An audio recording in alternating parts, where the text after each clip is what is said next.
రావణుడు చేసిన శివతాండవం కథ. ఒకసారి లంకాధిపతి రావణ తన శక్తి మీద చాలా గర్వంతో ఉండేవాడు. అతను గొప్ప శివభక్తుడు కూడా. ఒకరోజు అతను మౌంట్ కైలాష్కి వెళ్ళి లార్డ్ శివ దర్శనం చేసుకోవాలనుకున్నాడు. కానీ అక్కడ నందిదేవుడు అతన్ని ఆపాడు. దీనికి కోపంతో రావణుడు మొత్తం కైలాస పర్వతాన్నే ఎత్తాలని ప్రయత్నించాడు. అప్పుడు లార్డ్ శివ తన పాదం బొటనవేలుని కొద్దిగా నొక్కాడు. వెంటనే భారీ కైలాస పర్వతం రావణుడి చేతులపై పడింది. రావణుడు నొప్పితో అరవసాగాడు. అప్పుడు తన తప్పు తెలుసుకున్న రావణుడు శివుడిని స్తుతిస్తూ గొప్ప భక్తితో ఒక స్తోత్రం పాడాడు. అదే ప్రసిద్ధమైన శివతాండవ స్తోత్రం. అతని భక్తికి మెచ్చిన లార్డ్ శివ రావణుడిని క్షమించి చంద్రహాసం అనే దివ్య ఖడ్గాన్ని వరంగా ఇచ్చాడు. ఈ కథ చెప్పే నీతి అహంకారం ఎంత ఉన్నా దేవుడి ముందు తగ్గాలి.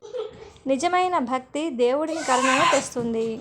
శివతాండవం భక్తి, శక్తి, సంగీతం కలిసిన మహాస్తోత్రం. మన వీడియో చూసే వారిలో ఎవరైనా శివభక్తులు ఉన్నట్టయితే హరహర మహాదేవ అని కామెంట్ చేయండి.